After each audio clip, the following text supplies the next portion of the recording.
এই অর্ডিন্যান্সের মাধ্যমে যারা প্যানেল হয়েছেন সেই প্যানেলের একজন মেম্বার জয় বাংলাকে জাতীয় স্লোগান হিসাবে প্রতিষ্ঠা করেছেন।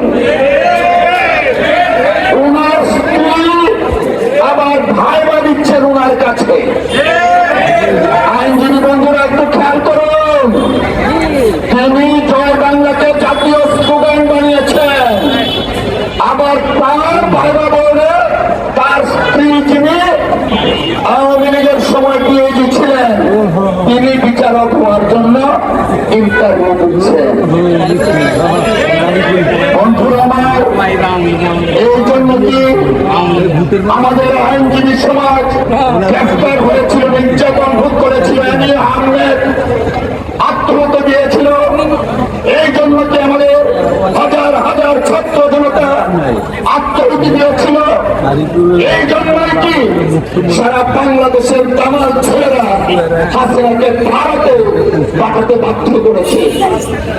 প্রিয় বন্ধুরা আমার, আজকের এই সভা অত্যন্ত সুস্পষ্ট।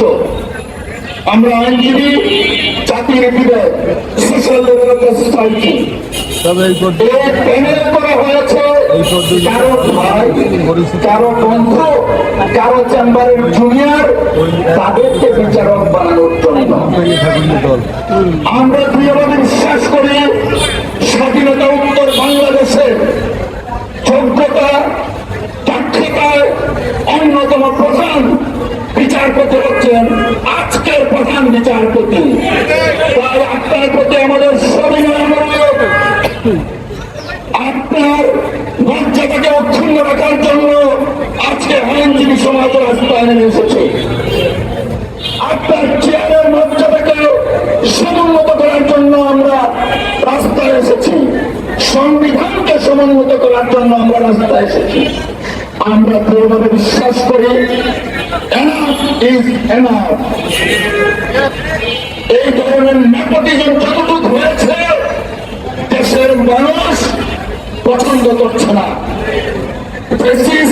রেজিমের বিরুদ্ধে যারা আন্দোলন সংগ্রাম করেছিলেন, যাদের রক্তের বিনিময়ে আজকের এই দ্বিতীয় স্বাধীন বাংলাদেশ, তারা মেনে নিচ্ছে না, মেনে নেবে না।